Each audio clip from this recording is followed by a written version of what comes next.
Una mañana entré a una iglesia, pero no era domingo. Miré a mi alrededor y vi las sillas vacías. El sol brillaba a través del polvo en el aire. Al principio me angustié al ver las sillas vacías, pero después me llené de alegría. Me di cuenta de que aquellas personas que habían estado sentados en esas sillas ahora se encontraban afuera del edificio, en sus trabajos, sirviendo a sus comunidades, riéndose con sus compañeros de trabajo, creciendo con sus familias. Tuvieron la oportunidad de ser la iglesia y no solo sentarse en ella. ¿Cuándo vamos a ser como ellos? ¿Cuándo veremos la oportunidad que se nos brinda para ser las manos y los pies de Jesús, trayendo la esperanza al mundo? Los vitrales no pueden orar por los enfermos. Las paredes no pueden predicar el evangelio, pero tú sí. El edificio en el que estás sentado es solo un edificio. Pero si tú confías en Jesús, entonces tú eres la iglesia.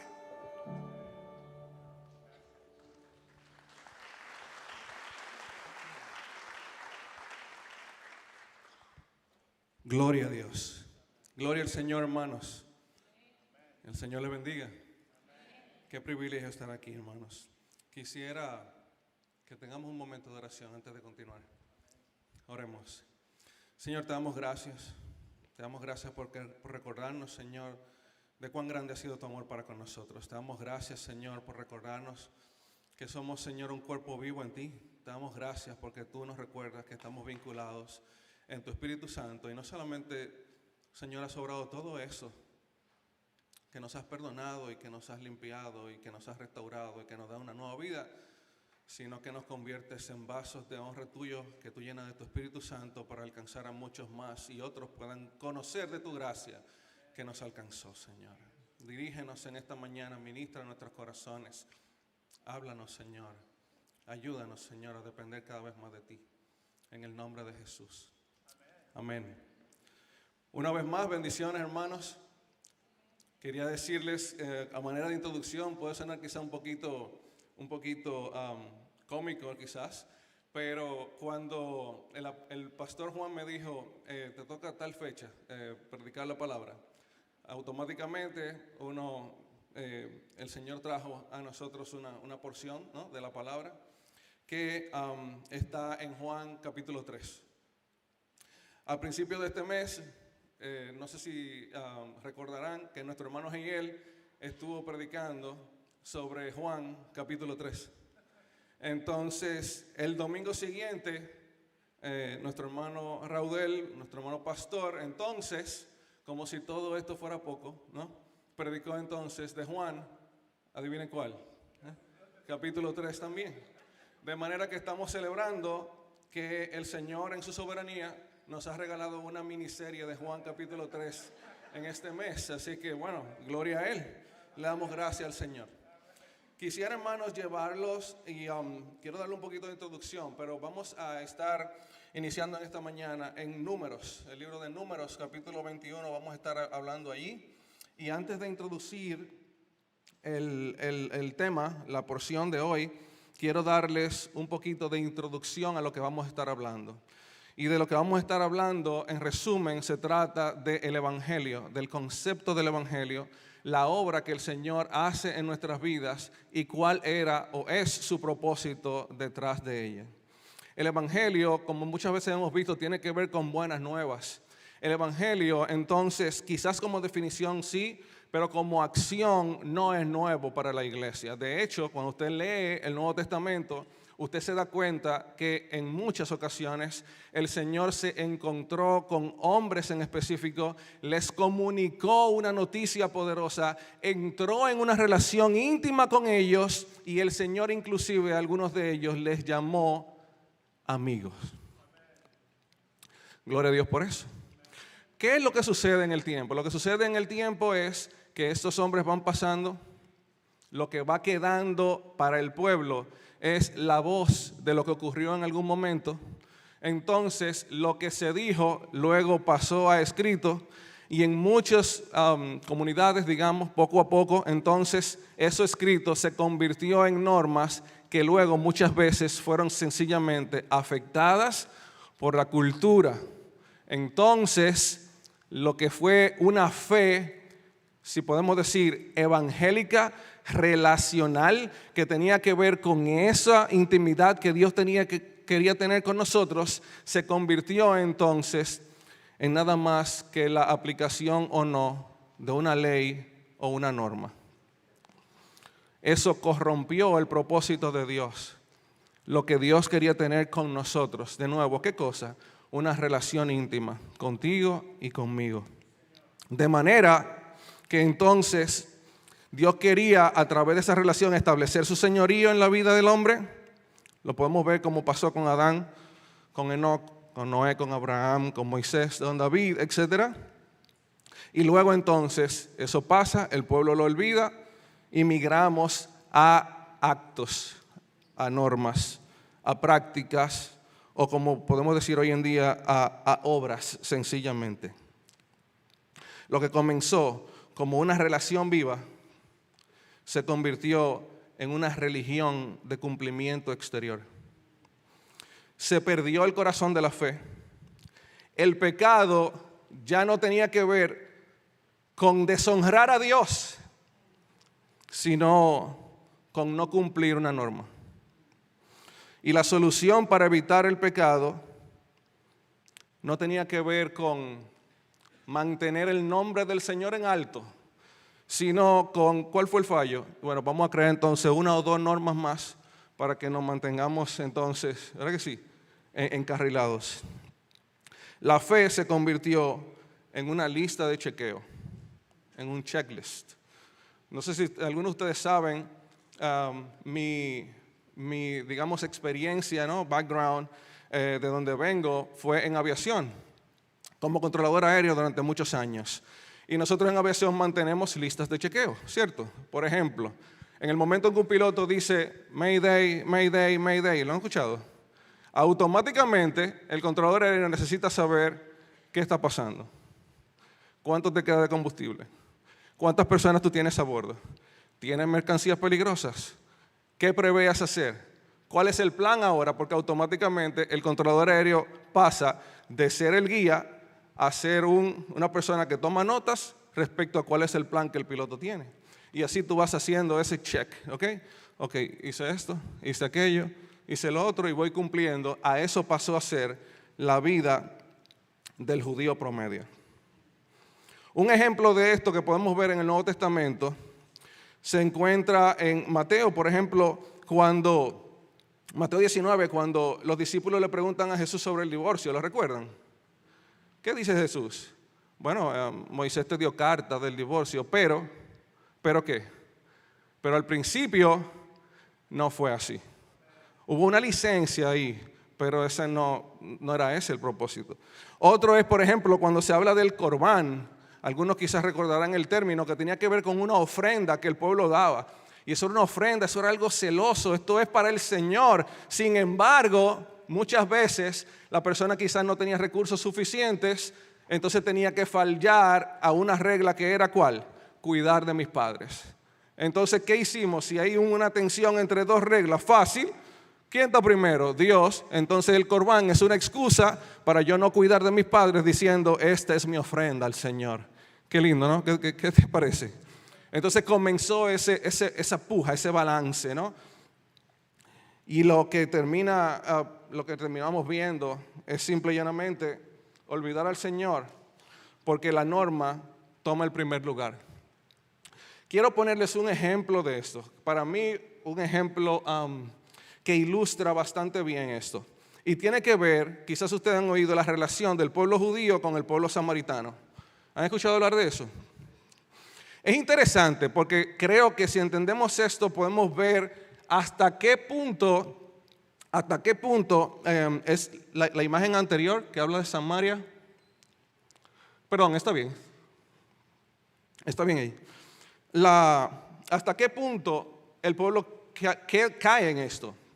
¿Qué es lo que Dios quería tener con su pueblo? Una relación. Y a través de esa relación, limpiarlo, restaurarlo, transformarlo, bendecirlo, darle vida. Miren lo que el pueblo hace con esta situación. Si han visto un poquito de la historia, el pueblo judío se dividió en un momento dado en dos reinos. El reino del norte, que ahí se llama Reino de Israel, y el reino del sur, que se llama entonces el Reino de Judá. ¿Qué sucede? Que aproximadamente en el año 720 más o menos, había un imperio llamado el Imperio Asirio que conquistó el norte y la capital del norte se llamaba ¿cómo? Samaria. Conquistó, repito, el reino del norte cuya capital era Samaria. Este imperio no solamente era avasallante y era criminal, sino que encima de eso ellos no solamente buscaban conquistar, sino aniquilar la cultura de donde llegaban. ¿Y qué ellos hacían? Tomaban personas de ese lugar y se los llevaban a otro lugar. Y tomaban personas de otro lugar y los traían a este lugar, de manera que lo que tenemos como resultado en Samaria ya no es el judaísmo puro, sino ¿qué cosa? Una mezcla de culturas, un sincretismo que para el judío promedio se convirtió en ¿qué? En una depravación y en una corrupción de la norma. Entonces, si esto que nosotros tenemos como sagrado se ha corrompido, esta gente entonces viene a ser peor que un gentil y no es digno de que nosotros tengamos comunión con ellos porque nosotros somos superiores. ¿Tienen una idea de hasta dónde nos lleva a corromper el principio de lo que Dios quería? ¿Están entendiendo lo que esto significa? Para el ojo de ellos, los samaritanos no tenían perdón, sencillamente. Y es por eso que es tan poderoso cada vez que Jesús hace un ejemplo de quién es el bueno, y el bueno terminaba siendo ¿quién?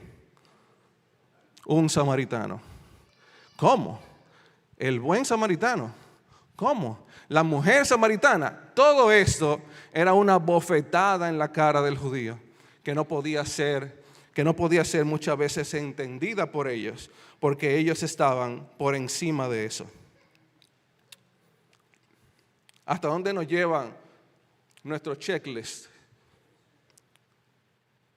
¿Cuál es mi checklist? ¿Cuál es el tuyo? Yo creo que si yo pienso que no tengo un checklist, entonces tengo pecados adicionales que también tengo que revisar en mi vida. Le voy a leer brevemente la porción y luego lo vemos punto a punto. En Números capítulo 21, versos 4 en adelante, dice así la palabra de Dios. Después partieron del monte de Or, camino del Mar Rojo, para rodear la tierra de Edom, y se desanimó el pueblo por el camino. Y habló el pueblo contra Dios y contra Moisés. ¿Por qué nos hiciste subir de Egipto para que muramos en este desierto? Pues no hay pan ni agua y nuestra alma tiene fastidio de este pan tan liviano. Y Jehová envió entre el pueblo serpientes ardientes que mordían al pueblo y murió mucho pueblo de Israel. Entonces el pueblo vino a Moisés y dijo: hemos pecado por haber hablado contra Jehová y contra ti, le dice a Moisés. Ruega a Jehová que quite de nosotros estas serpientes. Y Moisés oró por el pueblo, y Jehová dijo a Moisés: hazte una serpiente ardiente y ponla sobre un asta, y cualquiera que fuere mordido y mirare a ella, vivirá. Y Moisés hizo una serpiente de bronce y la puso sobre un asta, y cuando alguna serpiente mordía a alguno, miraba a la serpiente de bronce y vivía. Vamos a ver el porqué esta historia en particular, y vamos a verlo en el versículo 4 primeramente. Si tú lees los versículos anteriores, 2 o 3 versículos anteriores, te darás cuenta que el pueblo judío estaba celebrando el triunfo que Dios le había dado sobre otros reyes. Ellos estaban, una vez más, celebrando, gozosos, dando gloria a Dios. Y de repente entonces Moisés le dice: perfecto, ahora de este triunfo, de este lugar, vamos a continuar hacia la tierra prometida. Es una buena noticia, ¿cierto? Ahora, el problema es que el viaje hacia la tierra prometida va a ser un poquito distinto de lo que ellos están pensando. Yo no sé si pueden percibir más o menos ahí la flecha roja. La parte superior de la flecha está más o menos cerca de donde está el monte de Or, donde nos dice el versículo que ellos se encontraban. ¿Ok? La tierra prometida se encuentra allá arriba, donde aparece ese tramo de agua, que es el Mar Muerto, y en las inmediaciones del Mar Muerto, donde está la tierra prometida. Ahora bien, de donde ellos están, ellos tienen que ir en dirección sur hacia el Mar Rojo, para luego subir otra vez y evitar la tierra de Edom, como Dios le había dicho que tenían que hacer. Una vez más, si te ubicas en Or, la tierra prometida está relativamente cerca. Ahora, si tomas en cuenta que ellos tienen que dar toda esa vuelta, entonces, solo como ejemplo, ¿ok? Un viaje de 10 millas se acaba de convertir probablemente en 60 o 70 millas.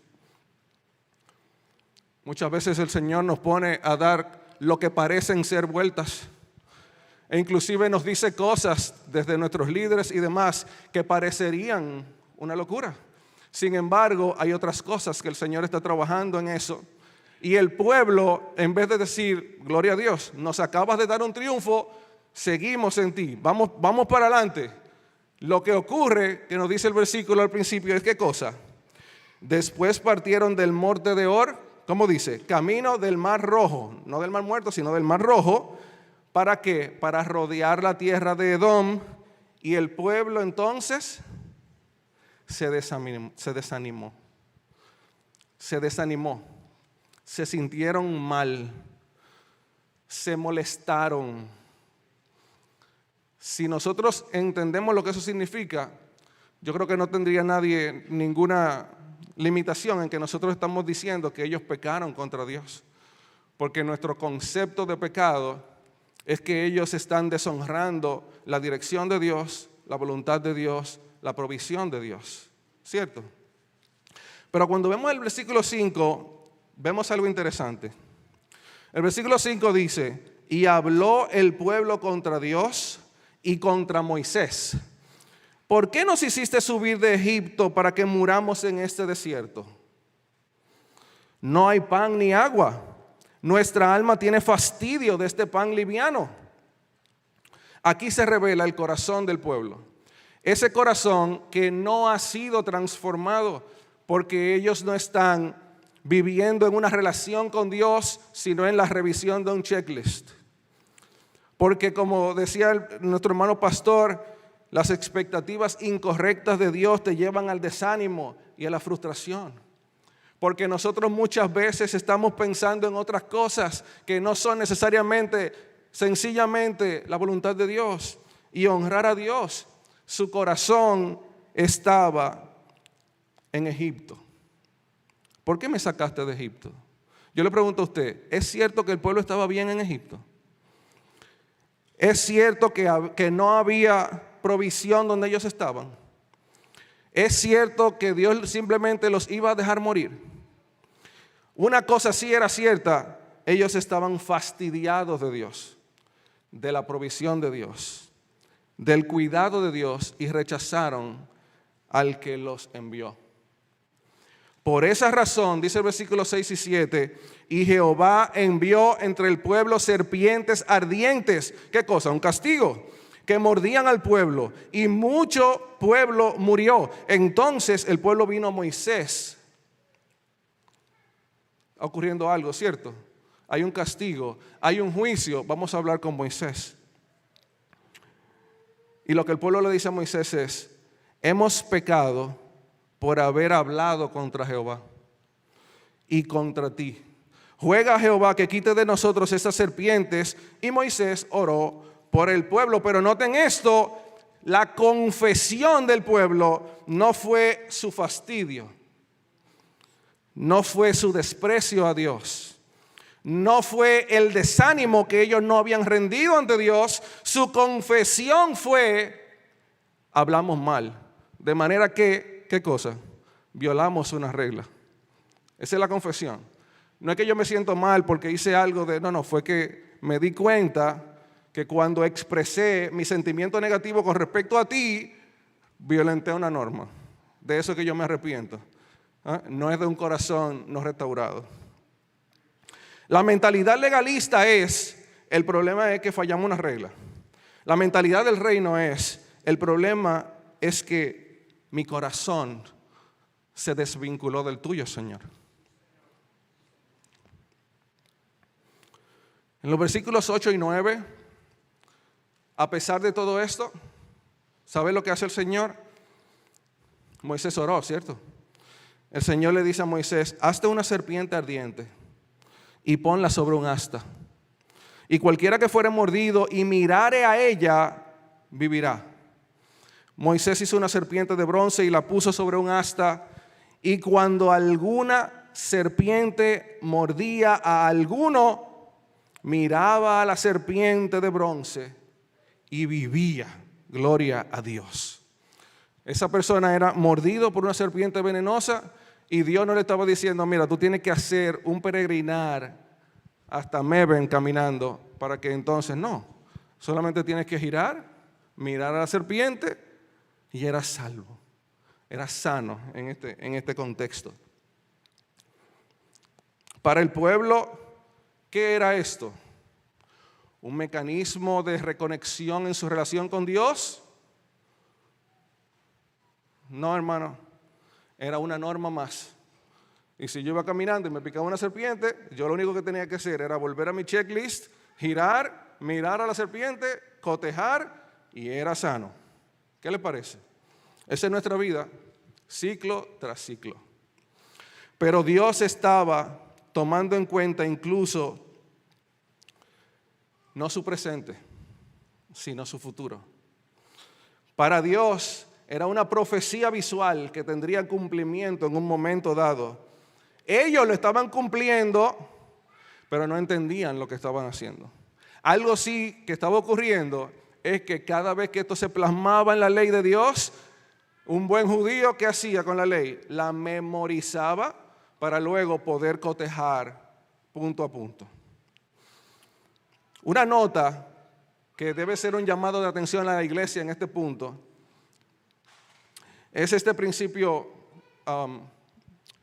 o caso, ¿no?, que menciona el pastor D.A. Carson de las 4 generaciones, que creo que es un buen llamado de atención para nosotros, como compartía con el hermano pastor, o él compartía conmigo también, ustedes saben cómo es esto. Y creo que hay una imagen que vamos a presentar que para mí grafica muy bien lo que ocurrió con ellos y lo que ocurre con nosotros.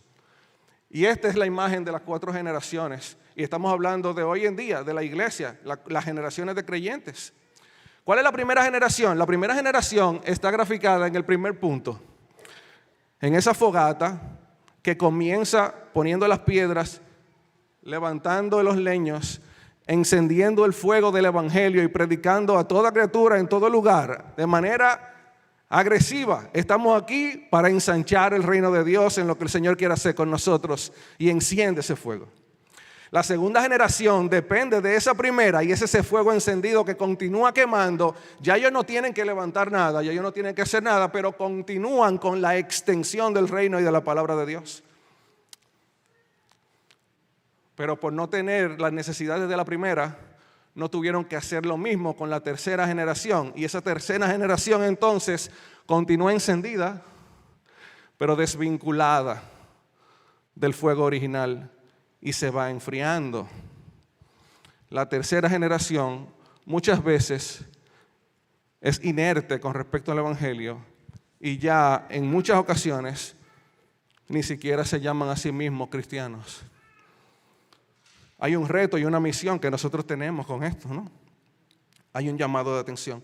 Antes de pasar a esta segunda parte del mensaje, quiero llamar la atención con respecto a algunos puntos que hemos mencionado. Primero, en resumen, a donde fueron estas personas en estos tiempos que estuvimos hablando, fue una salvación por obras. O sea, yo solamente tengo que cotejar aquí y cotejar allá, y ahí yo tengo mi futuro asegurado. Esa era su visión. La intención de Dios era reinar en el corazón del pecador, pero Él no puede reinar en el corazón del pecador que lo está buscando por un checklist, no por una rendición que abrace su señorío. por ser materialista, por buscar lo tangible, los judíos no entendieron el concepto de reino que Jesús predicó. Al punto que lo veían sanando un enfermo y le decían, wow, esto está muy bien, pero no lo haga los sábados, por favor. Que si lo hace los sábados, entonces violenta el checklist también. Para el tiempo de Jesús, había alrededor de 600 tantas reglas escritas. Sin embargo, cuando vamos a las prácticas, y variará eso de región en región, habían miles de versiones, de aplicaciones, de normas que ellos tenían que estar siguiendo. No solamente las que estaban escritas, sino las que mi abuelo interpretó de una manera distinta que el otro abuelo, y ya ustedes se imaginan lo que significa vivir de esta manera, y como aunque había un espíritu bonito detrás de eso, los alejaba cada vez más del Señor. Entonces yo le pregunto, ¿qué mejor persona, qué mejor ejemplo para explicarnos todo esto a nosotros y que podamos ver el contraste que yendo a Juan capítulo 3? Vamos a Juan capítulo 3 y vamos a ver esta experiencia que Jesús tiene conversando, oiga bien, con un maestro de la ley. Jesús se encuentra con este hombre de lo que nuestros hermanos nos estuvieron hablando hace unos domingos, este hombre llamado Nicodemo, un hombre celoso, un hombre conocedor de la palabra y un hombre que, si usted me pregunta a mí, está genuinamente buscando respuestas. Yo quiero que usted piense en la persona del checklist que estuvimos hablando, en esa cultura, en esa mentalidad, y que ponga atención a lo que dice el versículo 3 de Juan capítulo 3. Dice, de cierto te digo, le dice Jesús a Nicodemo, que el que no naciere de nuevo no puede ver el reino de Dios. Yo me imagino a Nicodemo con un notepad y un lápiz que va a tomar nota de lo que le va a decir el maestro, ¿cierto? Y el maestro le dice, quien no nace de nuevo no puede ver el reino de Dios. ¿Cómo se quedó Nicodemo? Se quedó así mismo. Ok. Entonces,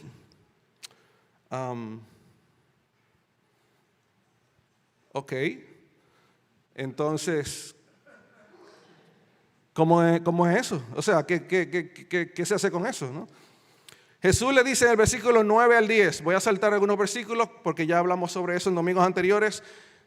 Nicodemo le dice, ¿cómo puede hacerse eso? Jesús le dice, tú eres maestro de Israel y tú no sabes. Nicodemo, qué vergüenza. La respuesta para Nicodemo, quizá usted todavía no se la sabe, pero la respuesta es, hermano, que nacer de nuevo sencillamente es imposible. Yo no puedo volver al vientre de mi madre y nacer otra vez. Esa ingenuidad estratégica, me gusta ese término, le decía el hermano pastor, para mí es la ingenuidad estratégica que el Señor le regaló a la humanidad en Adán. Hay muchas personas que piensan que Adán, antes de la caída, era sencillamente un tonto que iba deambulando así y que él iba en esa dirección hasta que chocaba con un árbol y luego iba a otra dirección. No, lo que la Biblia dice no es que Adán es tonto. Lo que la Biblia dice es que él no conocía la diferencia entre el bien y el mal.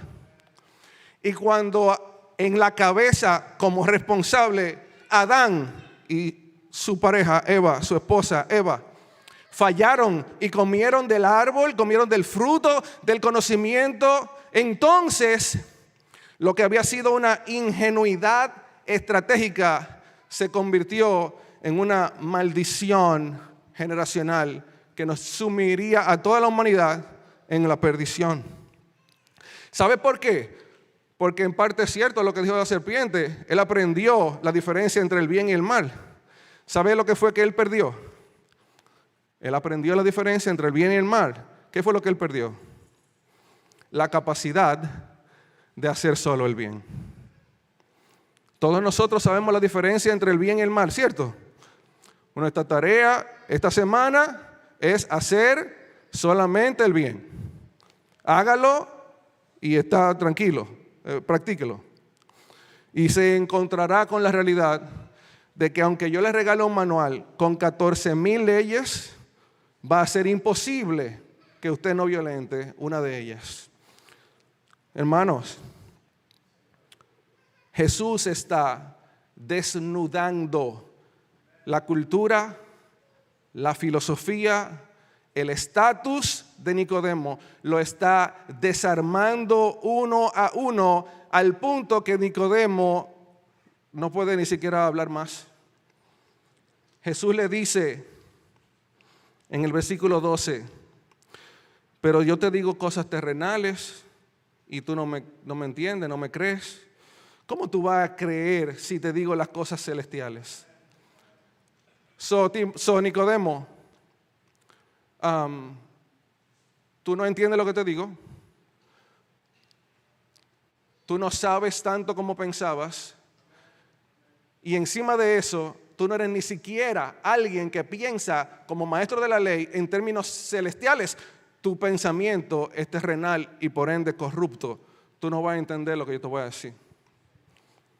Yo me imagino a un Nicodemo de nuevo desarmado ante el Señor. Jesús contextualiza su mensaje de una manera que sea particularmente chocante para él. Y en el versículo 13 y 15, entonces, él le presenta de una manera celestial su mensaje. Jesús acaba de decir, Timoteo, tú no me vas a entender. De manera que si usted me pregunta en este punto, yo entiendo que Nicodemo todavía no ha captado la totalidad del mensaje. Pero él le dice lo siguiente, él le dice, nadie subió al cielo, sino el que descendió del cielo. El Hijo del Hombre que está en el cielo. Jesús se está introduciendo aquí en la conversación. Y hermano, oye, de nuevo, yo te voy a hablar con un ejemplo de algo que ya tú conoces. Él le dice, y como Moisés levantó la serpiente en el desierto, así es necesario que el Hijo del Hombre sea levantado. ¿Sabes para qué? ¿Sabes para qué? Hermano, ¿para qué se levantó la serpiente? Para que todo aquel que mirara a la serpiente sea, ¿qué cosa? Sanado de una mordida. Sin embargo, el Hijo del Hombre fue levantado. ¿Usted sabe para qué? Para que todo aquel que crea en Él no se pierda, sino que tenga vida y la tenga en abundancia. Yo creo que Nicodemo escuchó esa noche y se quedó con todo eso en su corazón. Pero hubo un momento, hermanos, en el que él entendió.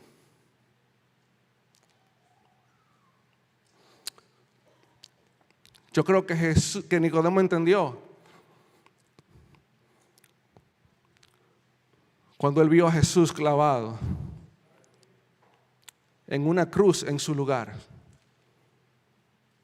Y cuando él giró y lo miró encumbrado,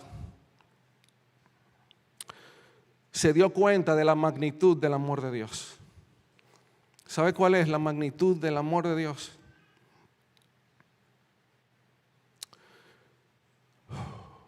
Que de tal manera amó Dios al mundo, hermanos, que ha dado a su único Hijo para que todo aquel que crea en Él no se pierda, sino que tenga vida eterna. Y no importa si tú eres Nicodemo o si tú estás en un punto distinto de la vida, esa es la oferta que el Señor hace y el corazón del Evangelio que nos presenta en esta mañana. Muchos han interpretado Juan 17 y 18 como verdades muy difíciles y muy fuertes y muy agresivas de parte de Dios, pero yo creo que no se está entendiendo el contexto, y el contexto es que usted y yo hemos sido mordidos por la serpiente venenosa del pecado. Nuestra muerte es segura. Nuestro tiempo de acción es corto y el antídoto es solo uno: mirar al crucificado.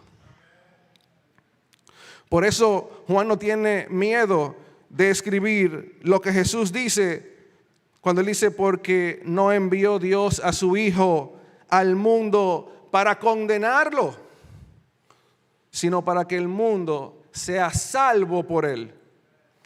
La condena del mundo ya está, porque ya estamos mordidos.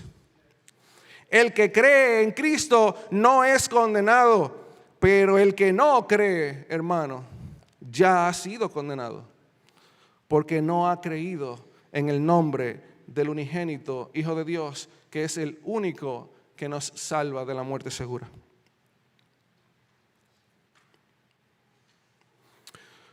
Porque ha sido mordido por la serpiente venenosa del pecado, y la consumación de su efecto letal es cuestión de tiempo. Jesús no vino para darte una lista, Él vino para darte vida. Vida eterna, vida nueva, vida abundante. Y para ir cerrando en este tiempo, yo quiero preguntarte a ti: ¿cómo está tu vida? ¿De qué manera se está manifestando tu cristiandad? ¿Es a través de un checklist de religiosidad? ¿Se convirtió tu relación con Dios en una lista de normas? ¿Has dejado de mirar al Salvador y has comenzado a mirar tus méritos o tus obras o tus tareas o tus pasiones? Si es así, Dios se ha convertido en un bonito pensamiento para ti, pero no tu rey, Señor. Recuerda que todos fuimos mordidos una vez más. Nuestra invitación esta mañana es a que tú rindas tus miedos, tus ataduras, tu orgullo y tu necedad. Que vengas al Señor, que mires a Jesús y vivirás. Oremos, hermanos.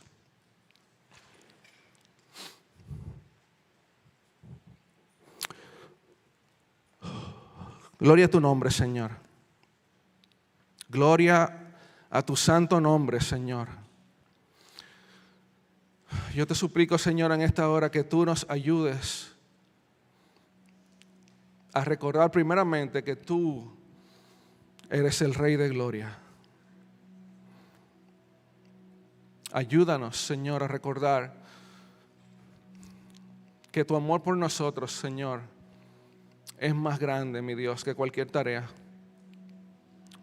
Y que, como muchas veces se menciona desde este púlpito, mi Dios, tus bendiciones, Señor, la suma de todo lo que tú nos puedes dar, no es nada en comparación contigo mismo, Señor. Ayúdanos a rendirnos a ti. Ayúdanos, Señor, a entender que a pesar de nuestras circunstancias, a pesar de la locura que puede aparentar muchas veces, inclusive tu mandato en mi vida, ayúdame a recordar que tu voluntad es buena, agradable y perfecta.